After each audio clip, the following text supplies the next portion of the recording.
Yan, lalagnat kasi. Hindi pa din natin hindi natin alam kung ano yung pangalan niya ba. Yan na, trauma yan mga kaibigan na yan. Mga kaibigan. Gandang gabi sa inyo lahat yan. So, ito yung i-update naman sa inyo yung bata na naligtas ng mga bus. Yung nakarang araw pa yun, no? Yung naligtas na yung nakarang araw na bus. Yun ko siya bus. Yan, lalagnat kasi. Hindi pa din natin hindi natin alam kung ano yung pangalan niya ba. Pinagtais bata yun. Yan na, trauma yan mga kaibigan na yan. Trauma ko yun sa bus. Hindi pa natin yung may interview yan mga bus niya. Binigyan niya namin ng pangalawang araw na ngayon, no? Hindi pa rin nagsasalita mga kaibigan, no? Pero pangatlo na bukas. Pero kumakain naman siya. Kumain ko Konti lang, tapos hindi talaga magsalita, no? Katulad nung nandoon tayo sa sa bundok, no? 'Di ba tinatanong ko siya kung ano yung pangalan niya, kung bakit na siya. Hindi talaga nagsalita. Sige lang siya, maiiyak lang po siya mga kaibigan. Kaso nilalagnat na. Meron kasi yung sugat sa gilid ba. Tapos yung mga tasapad siguro no? Nakakalintura siya ba. So pinainom na namin yan ng gamot. Kasi parang natatakot na siya. Kunti ang kaluskos na Parang ba? Parang may bago na naman tayong anak. Tawa-tawa ka lang dyan. Harap ka nga doon sa salamin. Oh!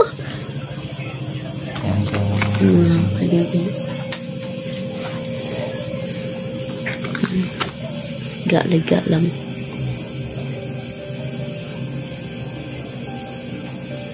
So, ayun mga gusto mo.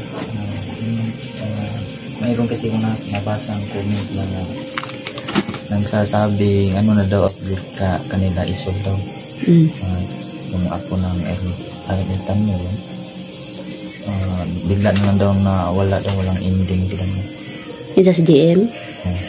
So hindi po yung walang ending mga boss si Isol po mga boss, yung area na pinuntahan namin hindi na po siya nagpapakita doon. Kaya tumigil kami pumunta doon mga boss. Nakikita din naman ninyo yan sa mga last upload namin mga boss. Yung huli namin punta doon ay merong ibang na nakapaloob dun sa kabundukan, no? Yung merong alagang parang bata na kinakain yung kapwa, kahit aswang mga bus kinakain nila mga bus nila. Parang ito yung nahuhuli ng bata, konektado yun doon. Siguro sa bundok mga bus na pinagharian ni Isol dati. Si Isol yung babaylan ay hindi na namin nakita mga bus na labas. Yung bata na si GM ay hindi po yun walang ending mga busing, si minsan ay bumabalik yun dito. So nag-aantay lang ako na bumalik, saka natin may video at may vlog. Si GM kasi ay umuwi na sa kanyang lolo mga bus doon sa Ermitan niya mga busing. Iwan ko lang kasi kung bakit nagkaganito yung YouTube ba. Maraming nagsasabi na hindi daw tayo nag-upload.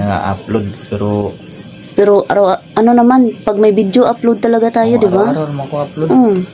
Wala namang araw na hindi tayo nag-upload mga boss. Hindi tayo tumigil sa pag-vlog mga boss. Sadya lang sigurong hindi nire-recommend ni YouTube. Siguro. O baka sakaling yung mga nag-subscribe sa atin ay subscribe lang na naka-subscribe lang pero hindi yung pinipindot yung notification bell ba? Iba kasi yung naka-subscribe mga boss, naka-subscribe na pinipindot po yung notification icon bell, no? At ilalagay mo sa notify na sa all. Nag-notify yun. Upload namin community man yan or ano yan, video, picture, talagang magno-notif yan sa inyo. Pero kung once na nakasubscribe lang na wala nang ibang pinindot, subscribe button lang, ay magno-notify yan, pero siguro matagal na. At sa sobrang dami yung pinagsa-subscribe mga boss, natatabunan yung mga video po namin, no? Kaya yung mga naka-notify lang yung palaging nakakapanood sa aming video, at lalo na yung mga membership namin sa bawat isa sa aming channel. Yun po yun. At siyempre mga busing, no, ay suportahan pa rin natin yung buong ka-team ko, sila Don Carlo, G. Pogs, Brad Eddie, The Mystery, at si Night Ghost mga busing. Emmanuel. Bumabalik si Night Ghost mga boss sa pagbablog, pero hindi na yung tulad ng dati ng straight kasi kaya yung nag-comment kayo doon mga boss kanya na bakit siya nagsusolo, sabi niya doon yun lang yung free time niya. So yun yung free time na hindi naman namin free time din. Kasi meron kami ibang nilangkad mga boss, kaya hindi kami nagkasabay. So abangan nyo lang mga kabusin, no, kung magkasakaling magkasabay kami ng oras mga boss. Mahirap kasi mag-manage ng time pag may trabaho. Tapos kita daghan po ta trabaho diri kay naarata diri sa balay. No? Yan siya mga kaibigan. No? Yan po yung update natin, no? Hindi pa rin namin nakakausap yung batang yan. Tapos hindi namin alam yung pangalan niya. At saka yung ano, no, wala pa talaga, hindi pa siya masyadong nagsalita mga kaibigan. Minsan kinakausap ko yan, pero oo at hindi lang talaga yung ano niya, minsan hindi pa din talaga ano na. Ha? Binibinta mong negosyo mo, kunin mo. Papakita na natin yan. Yan antayin natin si The Mystery, meron naman kami ipakita sa inyo na bagong negosyo. Sa pagbablog mga boss, nag-iipon po ako ng pera po mga busing dun sa account, dun sa isang account namin dun sa Judy. Iniipon po namin yung sahod dun, kasi kapag makapundar na kami ng malaki-laki ay magagawa kami ng negosyo talaga na malaki na. Yung binabalak namin, maghito kami mga busing, no, na magpalaki kami ng farm ng hito. Sa ngayon meron kaming hito dyan, kaso mga nasa 100 lang. So yan yung gamot, sabon pala. So sabon. Ayun mga kaibigan, no, on hand na yung sabon na binibinta ni The Mystery, yung ano natin, milky niacinamide soap and kojic papaya soap, no. Sa gustong bumili pala nito mga kaibigan ay message nyo lang po ako sa messenger ko po, no, or sa tama ba yun, messenger. Ilagay na lang natin The Mystery Judy Astina, yung Facebook mo sa comment section, o kaya yung sa Judy, yung Facebook ni Loveskill or sa Judy, o sa Judy na lang. Pwede din sa sa Judy. Yun, ito po yung papaya. Yan yung gamit ko mga boss. Kakatanggal po ito ng ng tawag doon ng melasma. Tapos yung mga yung kuan ko mukha. Tingnan yung mukha ko mga boss, yan, diba yung makikita nyo yung mukha ko minsan nagpupula, namamanit ba? Unsa na gani? Bakbak. Parang nagda-dry skin. Ito yung ginagamit ko yan. Loveskill, no? Ito yung gamit namin, no? Tapos meron po siyang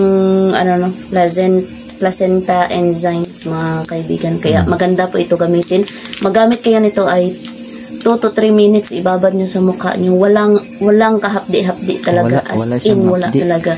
Tapos natural yung nyo mga kaibigan, no?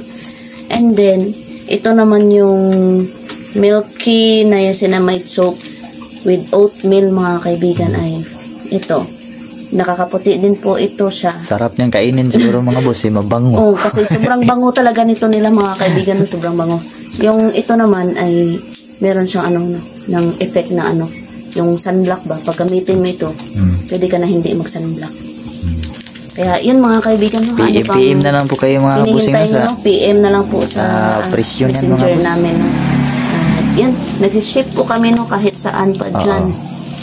Pero hindi lang free shipping. Hindi lang free shipping, kayo na po yung mag-handle ng ano no, ng papadalhan na rin natin ng kung may bibili, padalhan na natin ng sticker ng Jody. Padalhan natin ng sticker na Jody, no. Kaya ano pa yung so mga boss, kung maging successful talaga tayo sa pagbablog mga boss, gagawa tayo ng t-shirt na t-shirt tayo. Pabibigay natin sa inyo. Lalong-lalo na yung mga ano no, mga members sa YouTube channel natin. Yung mga member. So around sa Philippines lahat, lang siguro, no? Sa lahat ng nag-subscribe sa YouTube channel namin, no? At yun, sa lahat ng sumusuporta sa amin, maraming salamat po sa inyo lahat, no? At God bless sa ating lahat. Salamat po, salamat. At yun, ito yung natin ma-interview yan. Update, no? Hindi pa natin ma-interview. Pero minsan nakausap ko tulan. 11 years old daw siya. Mauga na yun. Yun lang yung sabi niya, 11 years old daw siya. Pero hindi siya nasabi kung anong pangalan niya. Iyak lang siya na iyak lang. Kausapin mo na. Sabihin mo sa kanya pa na interview niya. Tama ng mga tao. Ano yung nangyari sa kanya? Sige. Pero dadating din yung time na magsasalita yan talaga. Na-trauma lang talaga yung mga kaibigan. No? Kaya mo yung isa niyang, iwan ko lang mo kung ano-ano yung isa na pinagtag sa loob ng bahay. Ganit mo. Kung kapatid ba niya yun o ano yun. Hindi po namin alam. Kasi hindi yan sila pinagsama mga boss. Yung narinig ko lang yung sabi nung isa, pinapakuha yan kasi di ba? Parang nandoon yan sa malayo, di ba? Sa malayo pa yan kinuha. Tapos ginalan na dun sa yung mga malaking butas nila. Ganun. Doon sa ano? Buti na lang talaga. Parang may tubig yun, di ba? Buti na lang talaga mga boss. Inuusan niya yung isa na kunin yung bangkay na nasa bahay. Tantarin pa daw. At idalhin dun. Kaya yun nakahanap tayo ng chimpo. Kung iniwan yung itak, delikado pa yung mga busin. Buti nang pinadala niya kasi ipapachap-chap niya yung bata na sa bahay. Pero yung isa mga boss, hindi po talaga totally nabigyan po yung mga boss. Buhay pa yun mga boss. Na walan lang ng malay kasi dito ko pinatamaan sa batok. Talagang tulog talaga yung tao mga boss. Kung sa batok talaga natamaan, malakas talaga na palo. Sinigurado kasi namin na maligtas yung yung bata ba. Natin yan. Bata na yan. Wala pa yung pangalan pero tinawag na naman yung boy. Boy lang. Kasi lalaki naman. Lalaki naman.